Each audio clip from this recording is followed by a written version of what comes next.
The best of Edward the Blue Engine. Edward is the number two Blue Engine. He's my favorite character in the Thomas and Friends show.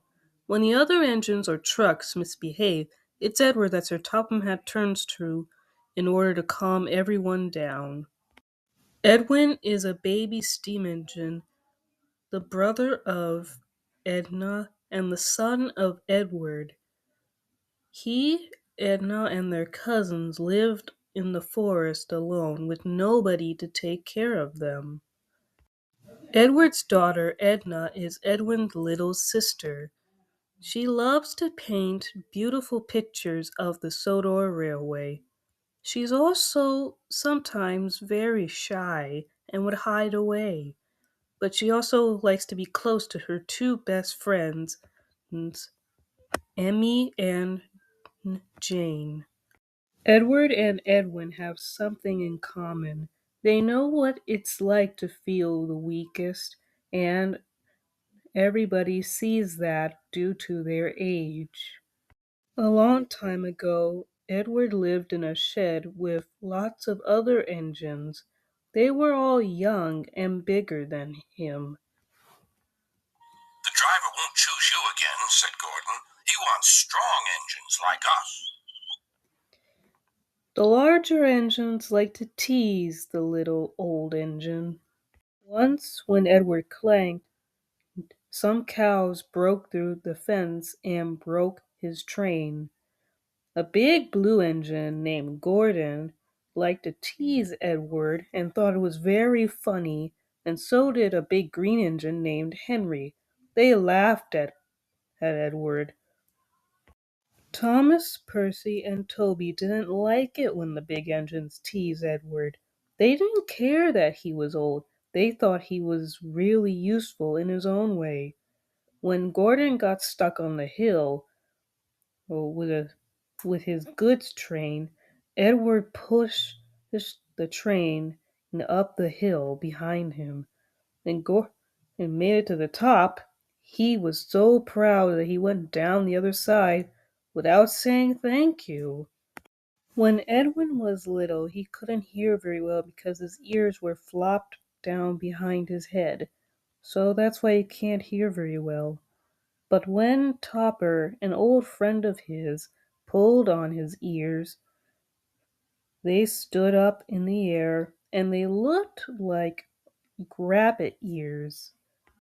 Another time, when James called him Old Iron, two boys played with James's controls and James chugged off without a driver. And Ed and he was going too fast. Edward was puffing and panting up behind James with his real driver.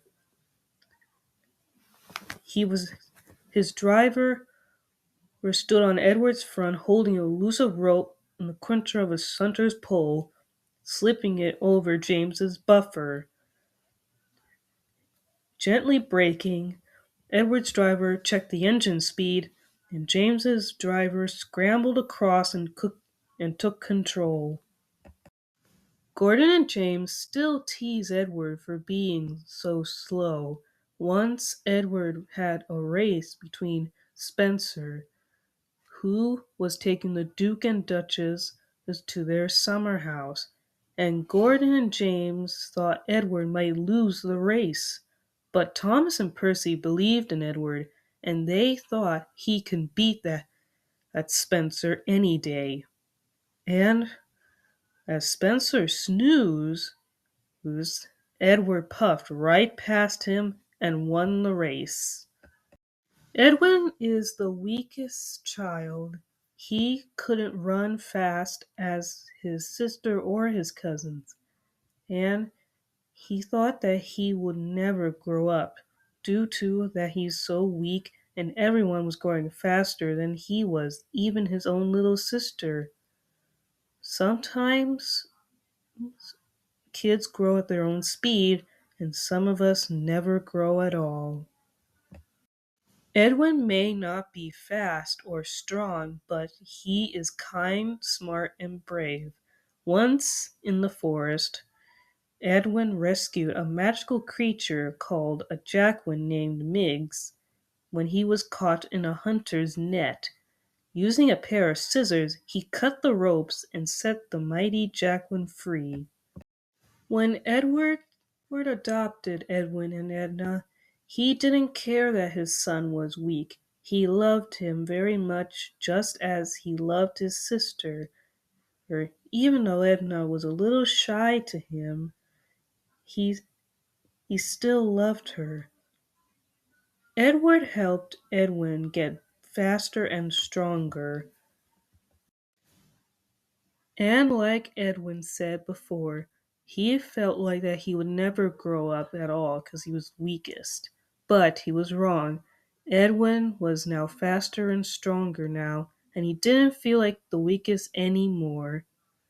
One day, Edward took his children to meet Trevor, the traction engine that he saved from scrap. As the years passed, the steam engine children were growing up and they were now young teenagers. Edwin wants to pull a train just like his mother and father, but they didn't think that he or Edna were ready to pull a train yet. Edna has decided to take her mother's passengers while her mother wasn't looking, and she did. After she took her mother's train, she went to go hang out with Jane and Emmy. Her brother Edwin also took his father's train, but he was puffing along the tracks, but he actually ran into trouble. He bumped into another train, Donald's train. Crash, splat. Gel- Jams of jelly flew and fell everywhere. I didn't know father was delivering jelly, said Edwin. You are in so much trouble, young man, scolded Edward. I was trying to impress you, said Edwin. And that's you are my son, my child. You disobeyed in an order that I told you not to do, scolded Edward. For Edwin and Edna's punishment, they were punished to stay in the sheds for life for being grounded. Edward's kids ran away from home. They ran to the mainland. I hate father rules, said Edwin when he was on the mainland. On the mainland, they were separated from each other. Edna was on her own, but she stayed with her friend, Jenna, John's sister. She was also painted in a new color. She decided to paint to be turquoise blue with yellow stripes for her new life as a young new engine. Edna met a little engine named Stephanie. I'm a Bluebell engine. I was saved from scrap a long time ago thanks to Rusty, a little diesel engine, he said. Your railway is beautiful, said Edna. Thank you. I love bluebells, said Stephanie. Me too. Edna also shared a shed with Stephanie. He offered her to spend the nights there with him. But even though that she was far away from home and she did love the Bluebell Railway, she thought about her family and her friends back on the island of Sodor. A tear rolled down her eyes. She was thinking of memories of her railway. She cried bitterly of missing her family. Edwin and Edna fell in love when they saw each other again. Edwin thought Edna looked different from before. She was the sky blue, but now she's turquoise blue now. And they blushed when they kissed each other. Edna and Edwin met a large green diesel engine named Boko. He was known as an old friend of their father. "Can I ask you something, Boko?" said Edwin. "Have you ever felt left out or lonely?" "As a matter of fact, yes," said Boko. Boko told Edwin about how he first came to Sodor and how the other engines were mean to him, except for Edward. Edward was the only friend of his. In fact, I was given the name by your father. Your father named me Boko. I used to be called 813, he, but I like my new name better. When Tam and Edwin returned to Sodor and found out that their parents were in danger, Edwin and his cousins went to find them. Tam knew where their family would be, at the diesel works, and they were. They were trapped by all the diesels, and some of the diesels that they knew from the mainland. Edwin snuck into the diesel works to rescue his family. "Come on, this way," he said to his mother and father and the other steamies.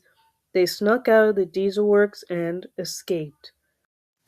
With the help of the other steam engines, Duck, Donald, Douglas, and Oliver, and the sons of the steam team, they all fought off the diesel engines.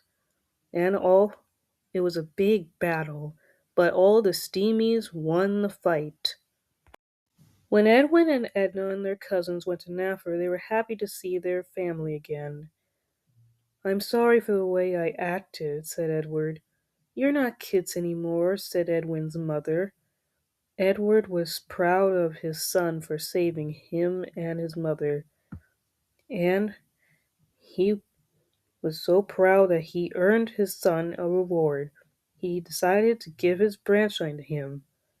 He was also retiring from Sodor, and this will be his last day on the railway. Edwin blushed bright red, and he blushed even more when his sister Edna kissed him on the cheeks. And like his father once told him before, "I may be old, but I'm still very useful."